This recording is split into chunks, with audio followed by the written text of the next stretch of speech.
What is going on, everybody? My name is Conor Lorraine. Welcome back to another week of Movie Mondays. This is the Heroes for Hire podcast. We are back again talking all the week's movie news, entertainment news, and just generally having a bit of a chit-chat about everything to do with film.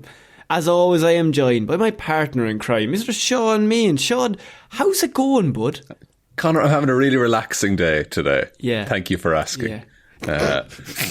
Do you want to let the listeners in on what we've just discussed? So for those that don't know, and why would you know, it was meant to be seamless, but we changed podcast hosts recently, and for the most part, everything moved over grand. The episodes are still going up on Spotify and iTunes. Yeah. Give us a rating on Spotify if you don't mind. Very good. Good plug in the middle of a mental breakdown.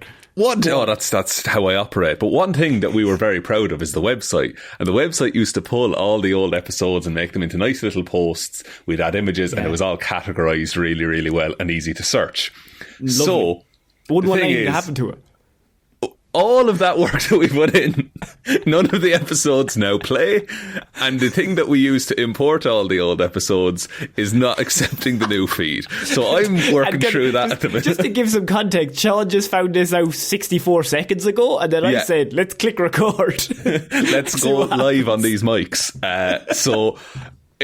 Look, I'll do my best on movie news. I'm updating literally the entire website right now. Yeah, but I just think let's just wing it. You know what I mean? I'm really helpful in this, and that I'm just saying, it's on you, bud. It sounds like a you problem. I'm going to just keep talking shite and just putting shows together.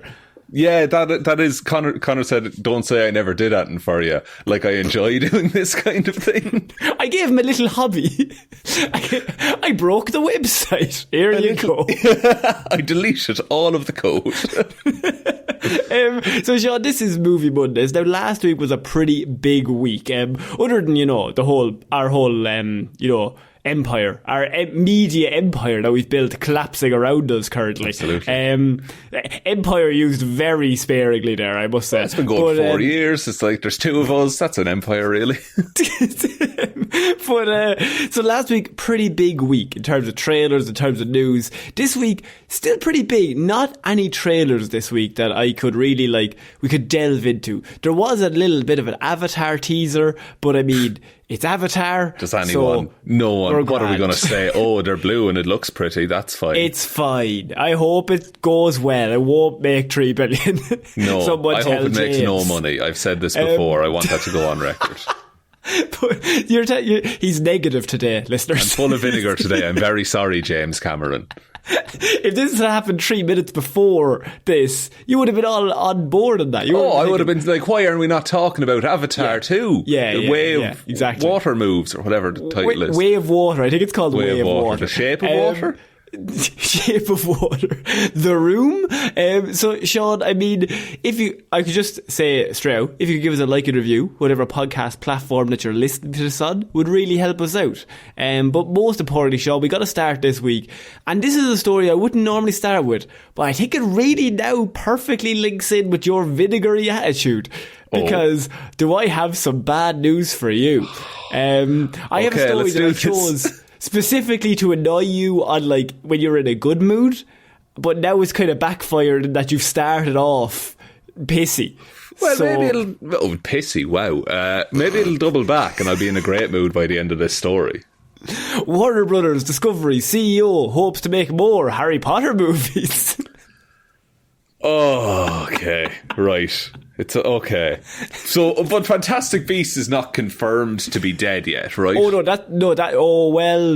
Not confirmed, but also not denied that it's no longer happening. It's not renewed, shall we say? Not renewed, and they've done 4, which is weird.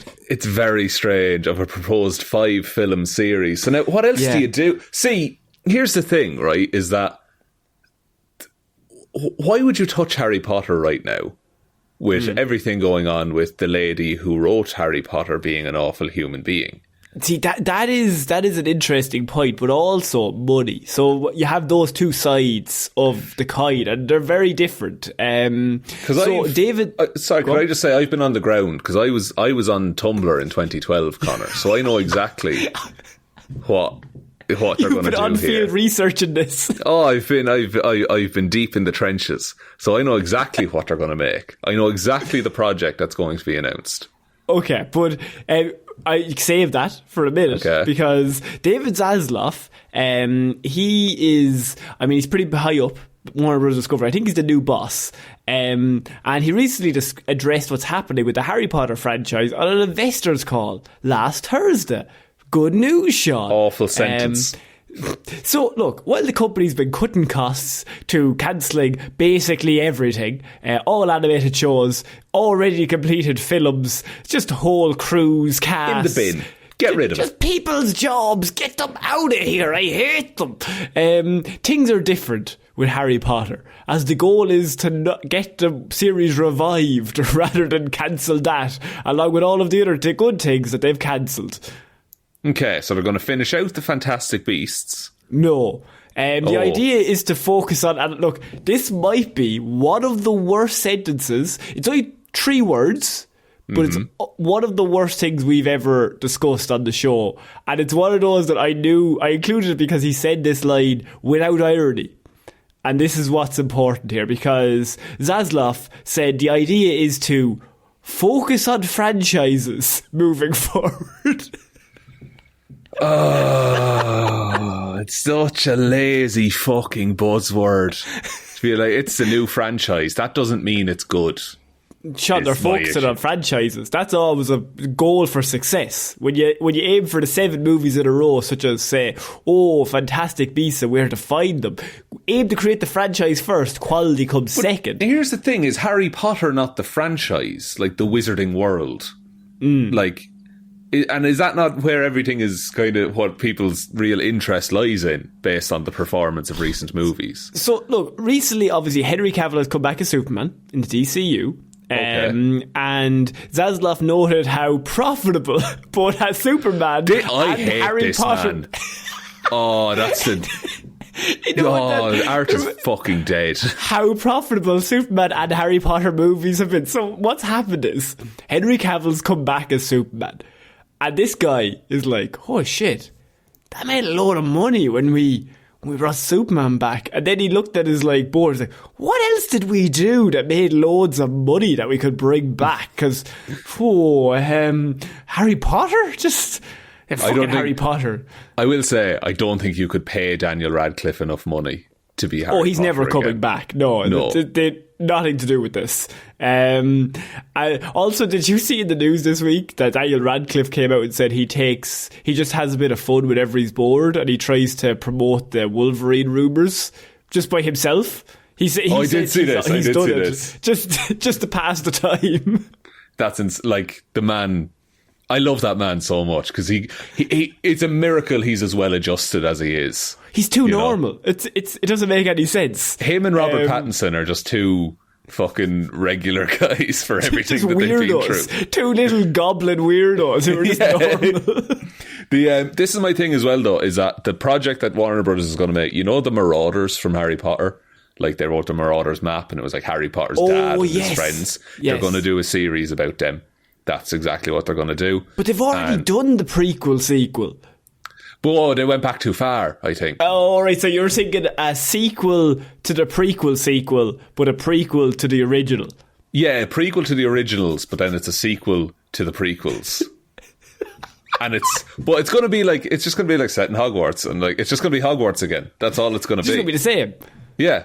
It's just going to be, and it's going to be this teen drama story, and they can all turn into different animals, maybe. So look, I'm going to read you his exact quote. Right, we're going to focus on franchises. Right, we haven't had a Superman movie in 13 years. We haven't done a Harry Potter in 15 years. 13 years is wrong, isn't it? Man of Steel came out in 2013. Yeah. What's he doing there? What's his aim? He thinks we're in the year 2026. So first off, I don't trust him. We haven't had a Superman movie in 13 years. We haven't done a Harry Potter in 15 years. The DC movies and the Harry Potter movies provided a lot of the profits for Warner Brothers over the past 25 years. I get that it's a business. right? And like filmmaking is like it's an industry. This is a fucking disgusting way to talk. Even if he thought Superman Returns was the last Superman movie, he's still wrong. Like, he's still mathematically out. He's either living in the past or the future, but he's not living right now. We have to figure out which one. Unless did he just accidentally let slip that the next Superman movie is coming out in 2016? Also, or 2026, sorry. Thinking back, 15 years for Harry Potter is also wrong, isn't it? When did the last Harry Potter movie come out? Like 2011. Wasn't Deathly Part 2 like 2011? Yeah, 2011. You're really good with film years, man. I don't understand. It doesn't make any sense. Yeah. What's his aim there? Should this man be leading this meeting if he doesn't know what fucking year it is? That quote alone should be like, everyone be like, hang on, sorry, let's just do the maths there for a second. You've really confidently said those two numbers. And look, we don't disagree that we need franchises, but it doesn't fill me with hope that you aren't even within a year either side of anything. But like, why would anyone trust what DC promises at this point? Because... like the last year alone, they've just scrapped so much good stuff in favour of, profits and stuff like that. But what about the Flash movie, Shaun? That's still happening. That's still going ahead, and it's going to be unchanged forever. So there's only one clause, though, Shaun, and I knew this was the bit that was going to get you. There's only one thing. Zaslav, he might not be able to count. He might not be able to subtract, most importantly. But what he can do is he can say things that make no fucking sense and also are kind of frowned upon. Because he says, if we were to move forward with anything, we'd want JK on board. We need JK on board if we're going to do any more Harry Potter things. No, you don't want her. She'll be no help. She's a terrible human. Let's just call her what she is.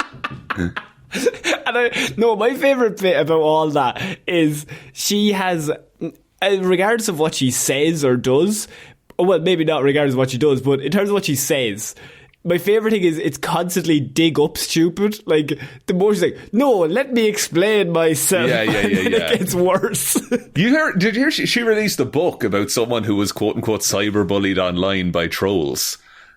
Like, she put that out like a month ago.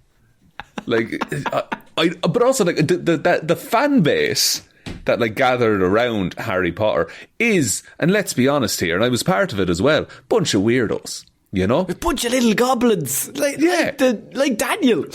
That's it, yeah, exactly. But like the people, it was like people who were different or who didn't fit in normally found safety in this fantastical world, right?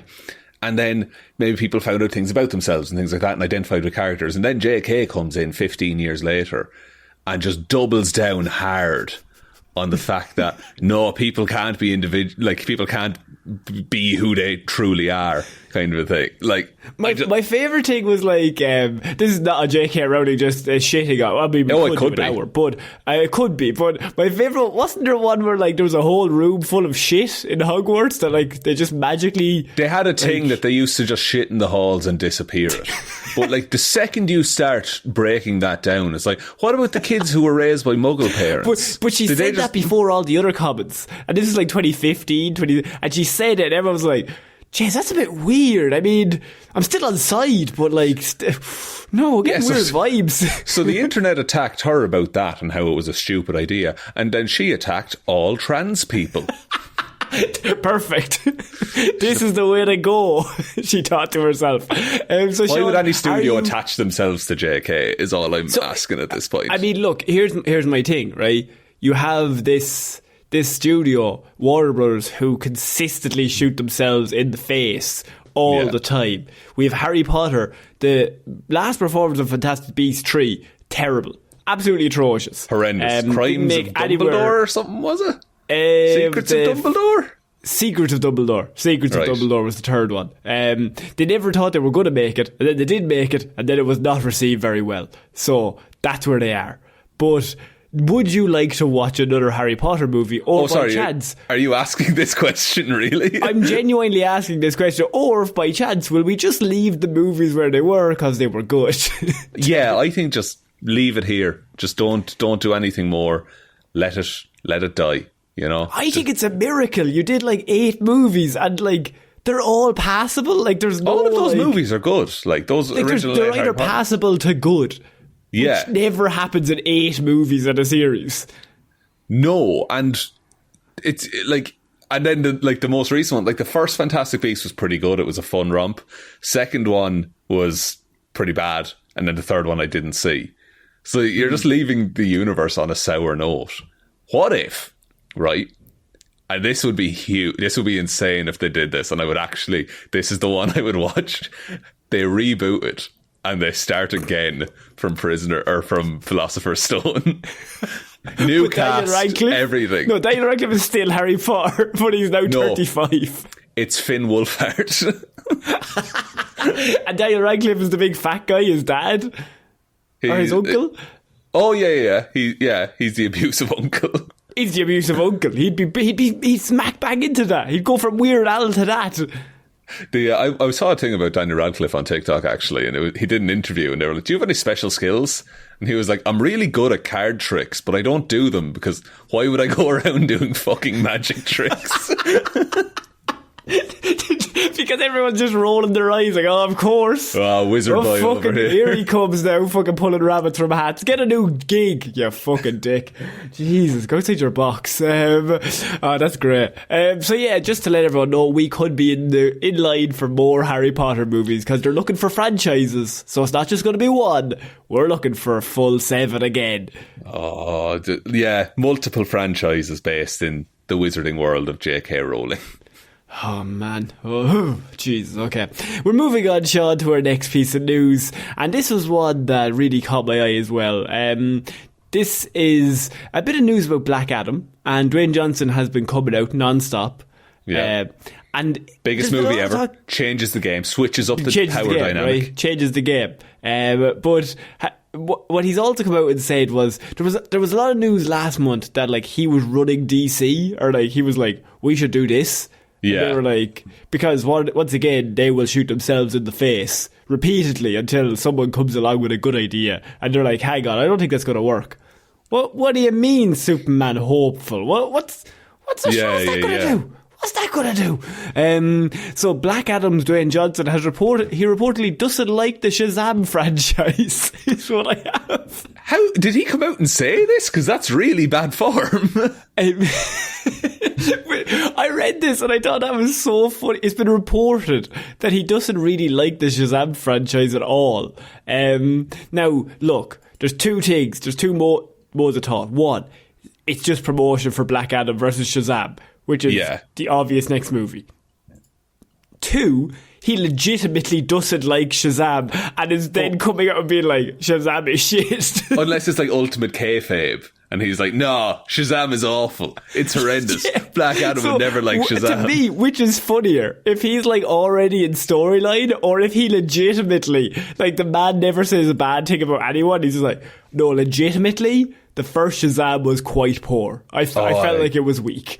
I mean, I think it has to, like, I don't think any actor who's attached to do a movie, because they're going, like, Shazam is going to fight Black Adam at some point. No actor would come out and say, no, I don't like those movies.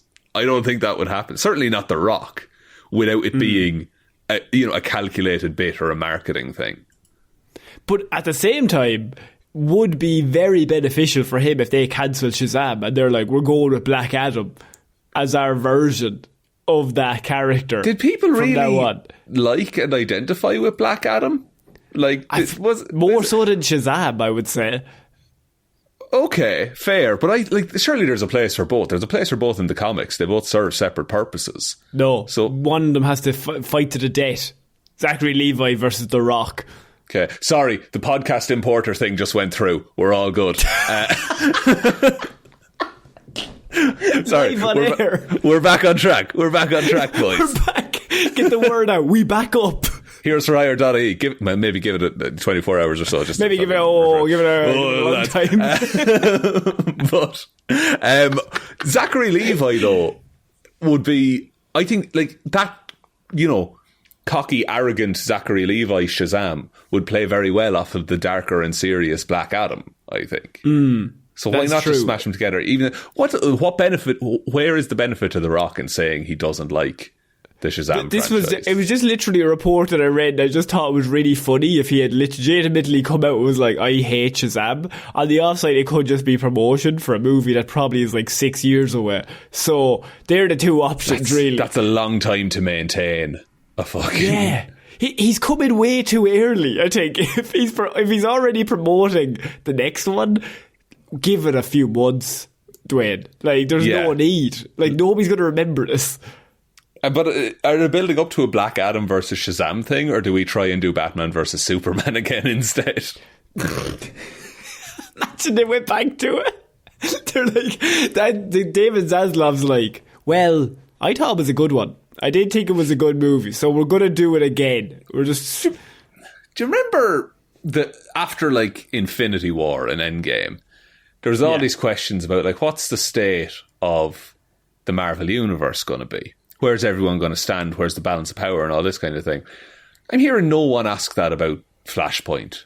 Because, like, what's actually going to stay? What if they just fucking drop Black Adam entirely?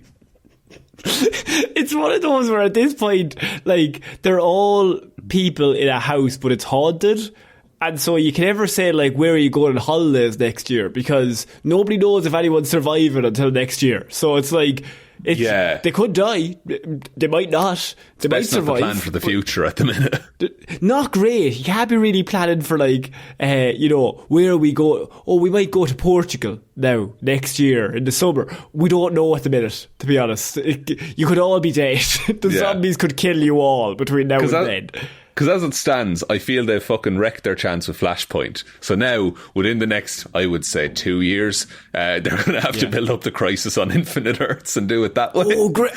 I just want them. And they already blew through Death of Superman. Like, I think they should just barrel through the biggest comic book stories of all time. Give them no sort of, no sort of leverage. No sort of, like, gravitas. Right? Like, it's all just like, we're going to do it.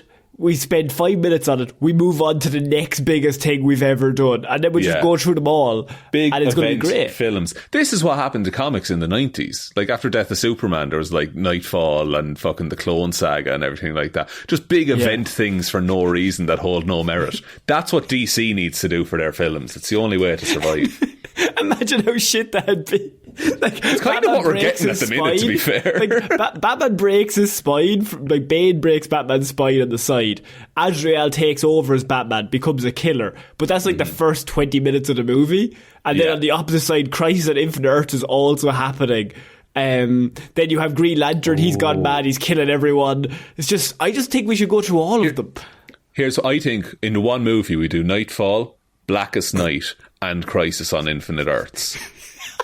And we just get them all out of the way and we can just start again. And then we just start fresh. Just clean and now slate. He's Batman. So we're moving on, Shaun, to our next piece of news. And this is a headline that filled my mouth with sick. Because I have Joe Russo says Disney's Hercules remake will be experimental and draw influence from TikTok. I saw this and I thought it was like an Onion article. Like I thought this was a piss take. Yeah. But clearly it's not. Joe Russo has come out and said that obviously they're doing a live action Hercules remake, right? Guy Ritchie's directing it, and it's being produced by Joe and Anthony Russo from Avengers Endgame and Infinity War and Civil War and Winter Soldier fame. What happened to Guy Ritchie? That man used to have some level of edge to him. Like, that guy used to be the next big thing. I remember, like, it was like, oh, if Guy Ritchie's directed, this is going to be good. Yeah, like Snatch and like Lock, Stock and Two Smoking, like all this kind of stuff. And then it's just like, he did Hercules. So apparently this next one is going to be, they're doing obviously another one, live action retelling. I know what you're thinking. Didn't The Rock do one in like 2015? You are correct. He did do that. Shut up. But they're doing another one because Disney haven't done it as part of their weird remake of everything we've ever done over the last 5 or 6 years. And according to Joe Russo, Hercules will be more experimental and will take inspiration from TikTok in some sort of way. I don't even know. Says it's they're going for the TikTok dance craze that everyone is still doing. And it's going to be really easily imitable dances and catchy songs, but it's only catchy for 30 seconds, and that's what everyone rips out and uses. So it's going to be insufferable to watch in the cinema. He had a chat with Variety, and Joe had explained basically that they got they want to avoid complaints that Disney got for the Beauty and the Beast and the Lion King, in that they stuck too close to the original animated source material. So they got complaints that they stuck too close. Okay, but I feel... Okay, but they were like Disney properties. Depending on who you ask about Lion King, there was a whole other thing. But Hercules, the Greek myth of Hercules. I don't think Disney created Hercules. I don't think they can say the definitive version of that character's story either. So instead of, go the old boring way, let's remake the movie. We're going to go... We're going to go the opposite direction in a way to connect with more modern audiences. And now look, normally Joe and Anthony are very good about coming out, and they don't normally step in or say something that we would pick up on, because it's like they're very, very talented human beings. It was just the way that this came across that I was like, this is a bit weird. They said, so rather than playing the IP management, they're excited to see what they can bring to the franchise, a reinterpretation of the animated movie. Guy is perfect for it because he has a penchant for experimentation. There are questions about how you can translate it as a musical. Audiences today have been trained by TikTok, right? What is their expectation of what musicals look like and they feel like? That could be a lot of fun. So we're going to try and have a modern musical that attracts the people who use TikTok in. But it's the most like made by committee movie ever is what you're going to get there. Yeah. Like, it's just going to be like, you're going to get if in addition to like a director, a producer, a cinematographer, a scriptwriter, you have to have a trend analyst on set. I think you're also not making films right. Very risky, because trends, I don't know if anyone has noticed, it could be like a 24-hour thing. It could be a 2-1 thing. And then it's gone forever. Yeah, like, it would be like, okay, like, because also they don't understand how petty the internet is. Yes. Like, look at all the efforts they made to do a viral marketing thing for Morbius. And then they put Morbius out again because everyone was like, we'll definitely see it. And then we didn't. And then the fucking thing with the Minions movie happened. And like, cinemas had to stop people coming in because too many people were going. So if you...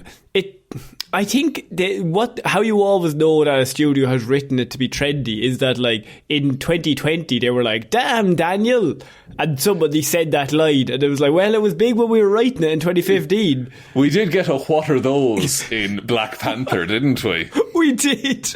And when did that come out? Like 2016? 2017? I think so, yeah. Like, it's always 3 years behind whatever has happened, because you have to write the movie, produce the movie, put it through editing, then film the whole thing. Then, I mean, Jesus Christ, like, you're always at least a year and a half out, and even a month is like you're way far out in terms of trends online. Because it has to go, because it moves so quickly, and then by the time it gets to you, it's 18 layers deep, and then it's not funny anymore. No. So, would you like to see a TikTok version of Hercules? No, I think like all of these, I would just watch the animated Hercules again. Because that first one is so good. It's really, really good. It's a really good film, Conor. And the music, it is great. Yeah, it's another one of, like, it's iconic for a reason. The reason they're remaking it is because it's iconic and popular. But you're not going to get the same level of iconic and popular. It's probably still going to make a load of money because you're Disney and you can do whatever you want. But I don't think paying off TikTok influencers is the way to get people to see your film. No. Well, maybe. I mean, it might work. But it's like, but I get, like, just from a do make the best creative thing possible perspective, that's kind of not great. From a make money perspective, absolutely. But just make good things, please. stop trying to make them make good things, Shaun. You're so selfish. Okay, Sorry, we're going to move on. Sorry, guys. We moved on, Shaun. Speaking of good things, there's something I've thrown in here to really just cheer you up. Yeah. Look, this was news that was a shock to me too now, right? And look, why I've done this is because I think this could really brighten up your day. It's this character that you do is frustrating. Every week, every single week for 200 weeks. Right? But Craven the Hunter, test screening, Shaun, have received... Craven the Hunter test screening receives positively solid response. I'm sorry, say again. Look, a movie that you have come out strongly in saying is the worst movie that's ever made, that it's a terrible idea, that, you know, maybe you don't want to see it. They've done some test screening, Shaun, for what they've filmed so far, and all I'm saying is it's gone down pretty positively solid, which is, to me, a solid 6 out of 10. So this is the Craven movie that doesn't have Spider-Man in it, and he fights to free animals. He's against hunting, correct? That is correct, but Aaron Taylor-Johnson, yeah. Yeah, and who was the audience in it? Was it like people who work for Sony, or was it impartial members of the public, maybe? I assume it was impartial members. I don't have the specific people. It's not like the DC thing where it was like all the executives and they all stood up and clapped for 10 minutes for Batman vs Superman. Yeah, it got a standing ovation. Like it was a test audience, so I assume it was just random people who like signed up to see the first draft of the movie. Right, okay. I wonder how Morbius test screenings did. I wonder, just is that article type in test screenings Morbius and we'll see. Morbius test screening. Morbius test... the film feels 90s, like how Venom did. In a good way or a bad way? I would probably put that as a bad way. Morbius early screenings are getting bad reviews. So now the Morbius may have got bad ones. Craven the Hunter, a movie that we have very little hope in, has been getting... And look, I don't think there's any stronger word you can say to compliment something than solid. It's solid, Shaun. Solid that is a 10 out of 10 in my books. I don't think... But okay, I don't want this to be good, though. I don't want Sony to be rewarded for what they've done with this character. They should be punished for ruining a very good character. If this was El Muerto, that would be a different story altogether. Look, we expect El Muerto to win Oscars at this point. Yeah, it's gonna be the next Raging Bull. But yeah, fucking Craven the Hunter, it's just such there's no reason for that movie to exist. Is my issue. There would be if they had a Spider-Man. Yeah, if they had a Spider-Man and he was fighting a Spider-Man, rock solid. That's a great idea for a movie. But I don't want to watch any of this film, least of all the post-credits where they just fucking shove everyone in that Sony universe together for 30 seconds. Look, all I'm saying is this is the first thing we've ever heard of this movie, and I'm telling you, Shaun, positively solid. So to me, I'm thinking this could be Sony's big break. I'm thinking this is the next big response for all the Spider-Man movies and all the haters like you that have come out and said, these are terrible movies. Morbius, Craven, Venom 2. Venom 3 is also coming out. We're all very excited. But, Shaun, you've come out and said those movies are the worst things in the world. You hate them because you love Spider-Man, and for some reason, they don't do them without a Spider-Man, even though they're all Spider-Man villains. I say they're great ideas. How would you feel if they made a Joker movie without Batman, Connor? Oh, actually, I was really against that, wasn't I? Yeah, you were. You absolutely were. Yeah, but that's different. How is Joker's, it? He's an anti-hero, is he? Well, yeah, he's an anti-hero. Yeah, Craven's not an anti-hero, you know what I mean? Joker's always killing elephants. I don't think that's Joker's MO. But this would be the equivalent of if, Universal had the rights to some Batman villains and they just made all of those Batman villains a movie and didn't have Batman and never addressed Batman ever. How would you like that? Like Gotham. Actually, yeah, it's quite like Gotham, actually. It's very similar to Gotham. Yeah, and I actually you know didn't watch what? Gotham. Fair play. I didn't watch Gotham, so fair enough. I heard good things, though. Apparently Gotham is good. Yeah, I think it's pretty solid the whole way through, like, which is more than can be said for other superhero shows. It's very hard. Arrow. Wait, there's not a week that goes past and we don't bring up Arrow, and I really enjoy it because I'm just like, a show we both had such hopes in, and then we just got bad so burned things happened. So we're moving on to a piece of news that I've genuinely thrown in here. This is not a character that I think you might like. 28 Days Later sequel, closer than ever, says Danny Boyle. It feels like a very good time to release it, he said. Hell yeah. Give me this. I know you love 28 Days Later, Shaun. I've seen 28 Days Later a bunch of times. It's actually my favourite film. 28 weeks later, not mad on. Okay. But, well, what about 28 months later? Yes. Give me that. Let's see how life moves on after the zombies. Well, they're not zombies. So they are zombies. I mean, he said that he's working on the script at the minute, but like, I would say he's probably said that for the last 10 years. But he says, I'd be very tempted to direct it if it ever gets greenlit to do it again, said Danny Boyle. I mean, it would be cool, you know, like he was saying about like the time could be right kind of a thing. Yeah, like, you know, seeing how the world recovers after a major upheaval in society and things that went wrong in an infectious disease, that could be quite an interesting commentary to make, Conor. Now, Cillian Murphy has also come out and he said he's really interested as well. Right. But he's also then said, I think there's also a slight problem in that I'm 20 years older than I was when the first one came out. So, I mean, surely you just call it 28 years later? But is there any threat at that point? You know, like, would the expectation be that everything is patched up by now? I think it might be worth doing 28 months and then 28 years. And that's when you bring Cillian back. Oh, yeah, that would make more... Well, but Cillian doesn't look 20 years older. Like, no, compliments he looks... to the man. I mean, maybe 10? Yeah, but like, I mean, look, maybe living in the zombie apocalypse is hard, you know? It's kind of...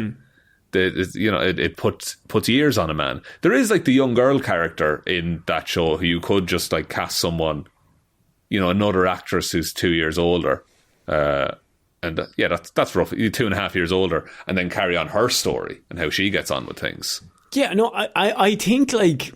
But also, I'm going to have to ask a tough question of you because I know you love this movie and it's rocky ground. You don't want to offend you, but simultaneously, do you think people want this other than you? I don't think so. I really don't think so. I also don't think so. I don't think there's a massive demand for this, to be honest. I think it's a niche sequel. It's a niche follow-up to a mid-level sequel to quite a good niche film. But quite a good niche film that came out long before The Walking Dead. I was on our TV screens every single week for 10 years, and the zombies were just done to death. That's true. There might be a bit of zombie fatigue going on. World War Z as well has happened since this. Yeah. I think it's a much different market right now, and I don't know if they could pull it off that way it would make anywhere near the money that they think it will make to do it. No, and like... I think there hasn't been like, I think The Walking Dead is getting a movie, like wrapping everything up or something like that, or Rick Grimes is in it. So I think if it came out and tried to compete against the as you say, like the name recognition of The Walking Dead, I think 28 months later would fucking bomb at the box office. I really do, and so like it's one of those where I know it's your favourite movie, so I'm like, you gotta tread carefully, but also at the same time you have to be objective to be like, I can understand why a studio has to come to Danny Boyle before now, especially with The Walking Dead being on. It was like, let's do it again, come on. Yeah. Like, the only selling point is that Cillian Murphy's in it, and he's now like Tommy Shelby. He's got that fame going for him. That's true. And part of the reason I like 28 Days Later so much is because it was made for no money. Like, so I looked it up. It had a budget of $8 million in 2002, and it made $85.7 million. Yeah. So not that money like plays into how good a film is, but like they made this as best they could with what they had, and it's still great. is why Like, it was like a weird little movie that Danny Boyle and Cillian Murphy were just working on. Just to kind of, like, Cillian Murphy was very young into Hollywood at that point. So he was like, he was young and he was just taking these movies. Danny Boyle was like trying to prove something, and it was a great fucking film back then. I don't know if it has the legs for like a third sequel, a legacy sequel, like 20 years later. They're also talking about, actually, I read this week, Dodgeball, that Vince Vaughn wants to do like Dodgeball again, like a sequel. Really? What would you do there? Like, I guess the gym, they're now the big guys and they have to learn humbleness again. I don't know how they would work it, but what was really interesting about it was that Vince Vaughn and Justin Long, they were on the podcast, and like Justin Long basically said the only thing that holds it back is that Ben Stiller doesn't want to sign up to it currently. And then when he explained, I was like, oh, why wouldn't he? Then he was like, well, he brought out Zoolander 5 years ago. That was a legacy sequel to a movie from the 2000s that was really big, and it made no money. Why would he come back? That's true. I mean, yeah, and I think Zoolander arguably had more of a cultural, like, it was more in the public eye than Dodgeball ever was. Dodgeball was just that weird little movie that was sometimes But like, Dodgeball 1 is so good, but it's like 2004. Like, it's so 2004. It's in that weird little, like, groove in I don't know, the public consciousness. Whereas I think if you bring it out now, I don't know if people will go see it. I think it'll be very similar to Zoolander, where it'll make very little money and people will shit on it because they're like, it's not as good as the first one. Yeah, but also, like, the way things are now is that, like, even Dodgeball, right, is that, like, when that came out, it was like, oh, this big high-tech fancy gym against this little old-school run-down gym.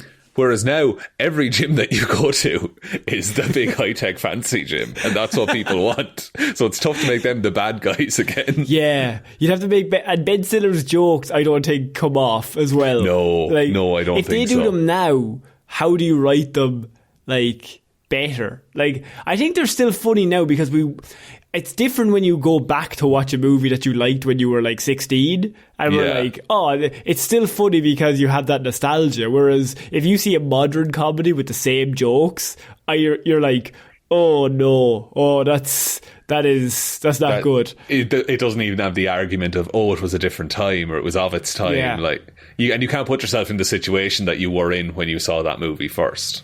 Now, all of this is to say, but 28 days later, 28 months later, Dodgeball, Zoolander, how about, and look, I'm just spitballing, what if we wrote a new movie that hasn't been done before, maybe with comedy based in 2022 or 2023? You see, we can't be funny anymore, Conor, because we got woke and got broke. There's loads of funny people. Well, that's true, actually. Like, there's loads of really funny people out there just telling jokes. I mean, just don't say anything racist or sexist or, like, homophobic, and we should be okay. You're asking a lot of people now, Conor. How am I meant to make jokes in this kind of attitude? So, Shaun, we're moving on to our next piece of news, and this is a thing that I threw in after 28 days later, because I knew you'd be excited. He's back in the character. Eternals producer promises the superhero team will return in the MCU. I'm not mad at that. I think we agreed Eternals was fine. Did we? Well, we had a listener hangout with all of the lovely people that tuned in, all the patrons and some specially selected guests. We were all invited to a Google Meet there a few weeks ago, and we did like a Marvel ranking system where we ranked all of the Marvel movies just for an hour, just to pass the time. Eternals ranked higher than I would have liked. I would have put it lower. But That's fine. I can't remember. Do you know where it was? Are you finding I the think ranking? I have the thing saved somewhere. Hang on. Marvel tier list. Let me pull it, because I think it's saved it on the actual website. Oh, okay. Because I just... somehow the Incredible Hulk came number one. We don't know why, we don't know how. Yeah, I think, look, it's just the site made me put it there, I believe. Eternals, it's like a mid-D. It's behind Black Widow and Iron Man 2, but it's above Ant-Man and the Wasp, Thor Love and Thunder, and Thor the Dark World. Jesus, harsh and love and thunder on it, but also I think disappointment carried that to that spot. Yeah, exactly. I should post this in the Facebook group, actually, because this is I think it's quite a fair ranking, actually. We tried to be fair. We gave everyone a vote in it. Now everyone had a vote to say where they should vote. My vote did count for more, and that's where Incredible Hulk is in a B tier. Incredible Hulk is somehow way higher than it has any right to be. Incredible Hulk is above Iron Man 3. I'm still against the whole thing. I was like, it should be down by the Eternals. Like, it's shit, right? But so my question is, Shaun, in the sequel, it was sent into our Facebook group, by the way, this piece of news. But our sequel, Shaun, and how are we going to do it if there's a giant hand popping out of the earth? What's going on there? How do we even discuss it? This is the thing, is that no one's discussed that in the MCU up until this point. So I think, do they get rid of the hand? It was raised on the Patreon chat. That's where the mutants should live. As like that's their Genosha kind of a thing. But Eternals 2, they just keep eternaling? I guess it's going to be half on Earth, half in space, because some of them... Yeah, because half of them leave Earth at the end of the first movie, and then the other half are still on Earth, but also one of them stabbed the other, and now it's just a regular child.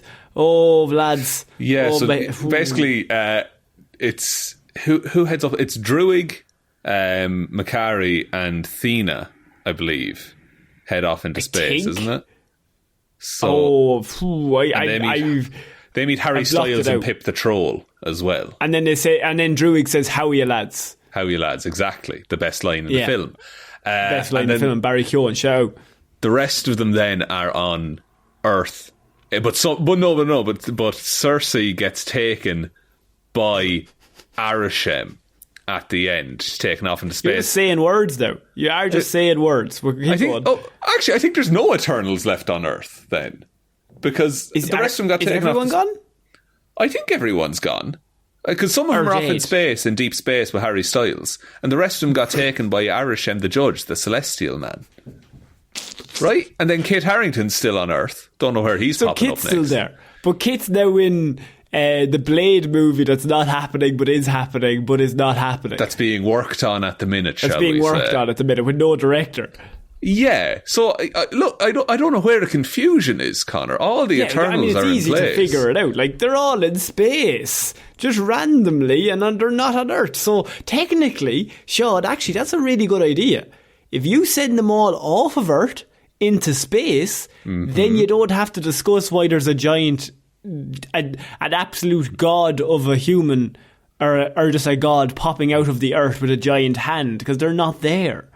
Yeah. So it's Cersei, Phastos, and Kingo. They're all taken off by Arishem. And he says he'll spare humanity if the Eternals' memories show that humans are worthy of living.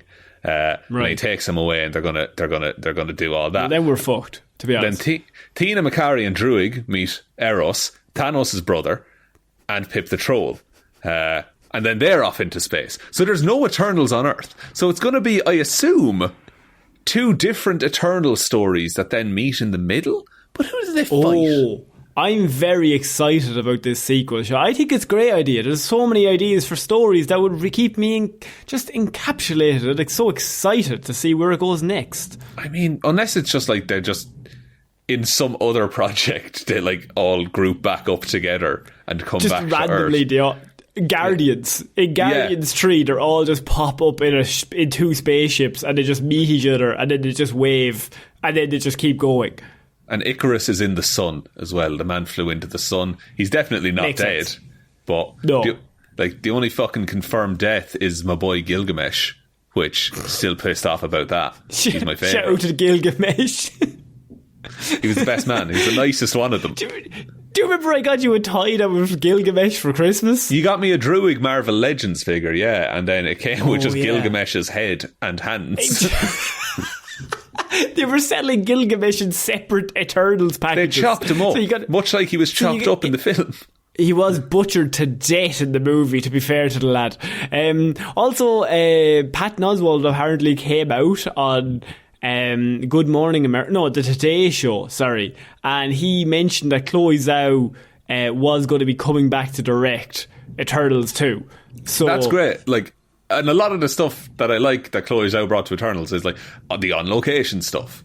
Like, it's one of the better looking Marvel films of late, I would say. Yeah, just all the characters are really, really boring, and it's just not a very exciting storyline, but it all looks very good.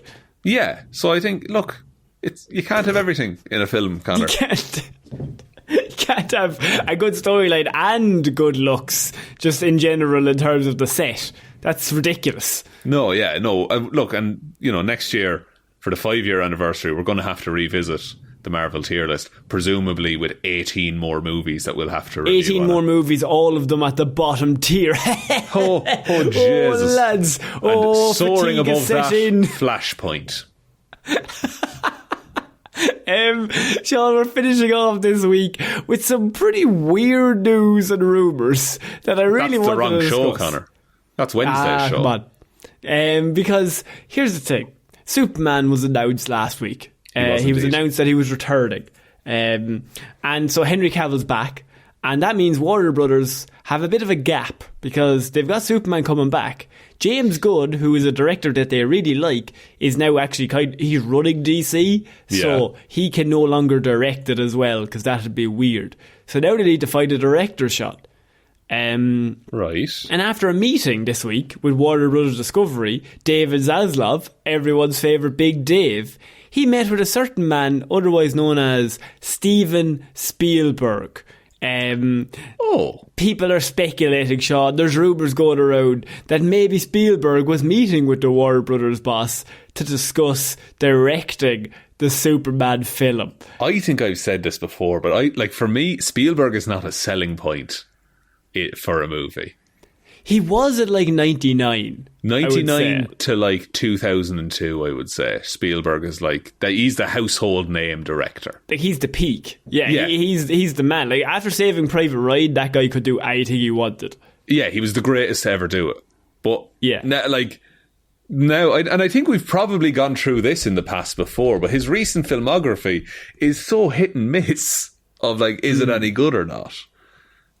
But not only were they having lunch with David Zaslav and Spielberg, apparently at the exact same lunch, just at the next table, Christopher Nolan was eating nearby, and he comes over after he finishes lunch, and then the new head of DC Studios, Peter Safari, who's co-head with James Gunn, he also walks in. And so now the four of them are all just having a salad with each other.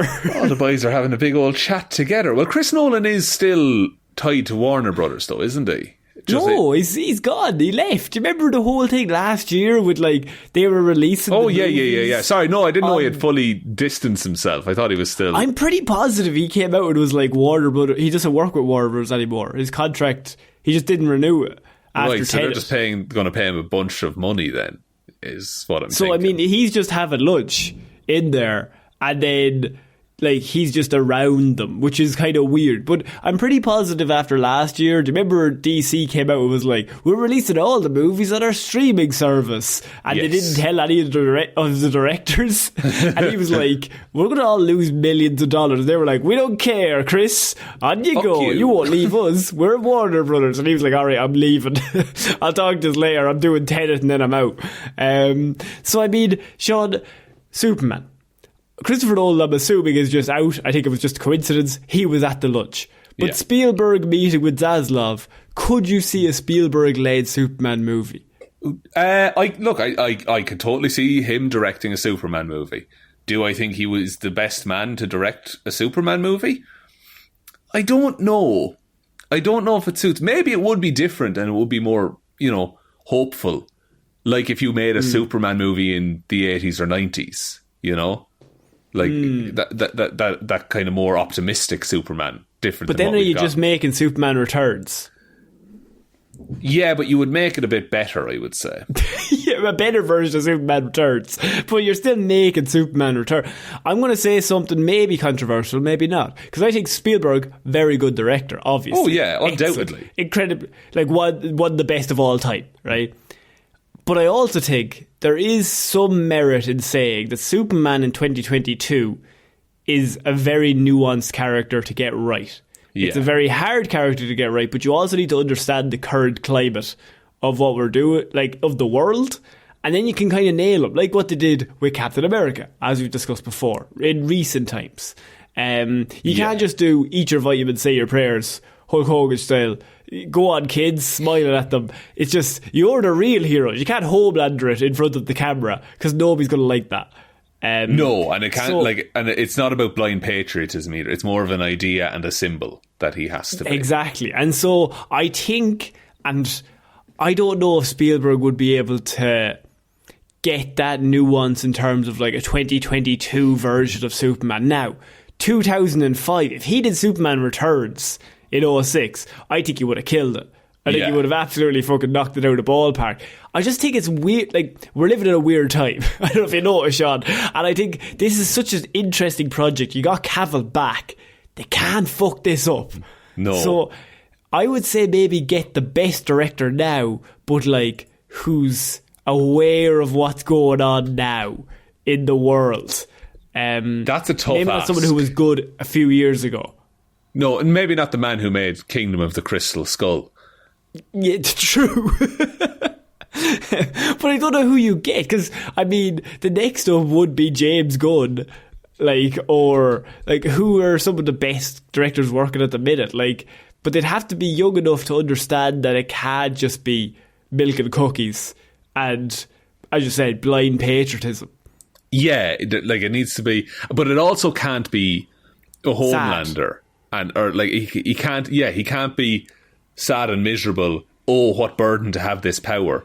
He should be happy to have this power and to be able to help people with it. That's why I'm saying, like, it's so nuanced. Like, it is so fucking specific. Like, the Venn diagram is tiny. The little dot between all of those circles is like so small, and I just want them to do well. Do you know, I think, and this might be a weird one, Greta Gerwig, I think, could do a really good... She'd get the human side of Superman, is the thing. Now, I'm not sure how she would work in an action movie context. Yeah. But I think... But she'd be very good, though, at, like, understanding the human side. Yeah, I've never thought about that. That's so good. Yeah, it's a bit left field, but I think she could work. And are we saying Saoirse Ronan as Lois Lane then, or what's the story? I mean, let's give it to another Irish actor. Yeah, you might as well give it to Saoirse. Sure, why not? Saoirse Ronan and Henry Cavill, that's unreal chemistry. The size difference, though, is mad. Yeah, but that's kind of funny and charming, right? He's 6'9", she's 5 foot. So yeah, I think I want a Greta Gerwig directed Superman movie and a Matt Reeves directed Clayface movie. That's all I want in the world. No, you mean the Batman with Clayface as the villain, or just the Clayface, like a Joker style origin movie for Clayface? Oh, I think it could work. Shaun, I think that's it for this week's movie news. You nearly said weird news, but what a week of movie news. I nearly said it, but I didn't, because I'm professional. That's we have a working website now. It refreshes every hour, so we're going to see in about fucking 20 minutes. But thank you everyone for listening to this episode of Movie Mondays. We'll be back on Wednesday with Weird News Wednesday, Friday with Hero or Zero, and next Monday with another episode of Movie Mondays. Big shout outs to everyone on the Patreon who continues to support the show. Patreon.com/Heroes for Hire podcast. Shout-outs have to go, of course, to Róisín Chunky Lobes Palmer, Joe Burney, Ryan Technically Fine Evanson, Waffles the Magic, David Clarke, Shaun Chuck in the Wash and It'll Be Grand Jamieson, Dominic, Anna Irish Walrus Forever Hjelmroos, Lil Dicky Funny Observation McGrew, Danny McLaughlin, No One's Ever Really Gone Luke Hoth, Lordsmish, Sam, Michelle Browne, Michaela Doughty, Buster, Ed Ball, Sean, Conor and Lorraine, and Russ Bear 747 is my unofficial life coach, Parfitt. Thank you all for your support. You help to keep the show going every month, and we couldn't do it without you. You do get, for $5 or more a month, access to all of our movie and TV show reviews. So if there's any there that you want to listen to, or if you have any ideas for things that we could talk about, do send them in to us. Other ways to support the show then, there's the merch store, heroesforhire.ie/shop. That I don't think is broken right now. But it's worth a check anyway. Twitter. I mean, try to buy some. That's the only way to figure it out, lads. Just go the whole way through the checkout process, lads, and then we'll see if it works. The Twitter is at Heroes for Hire. Buy 10 things, just in case. The 4 is the number 4. Facebook is Detective Divilment's discussion group. Instagram is Heroes for Hire podcast. And the best way to ever help out the show is to tell one human being that we exist. Just the one, please. I think that's about it, Conor. I think so. So I've been Conor Lorraine. I've been Shaun Meehan. I shall see y'all next week. Bye. Bye.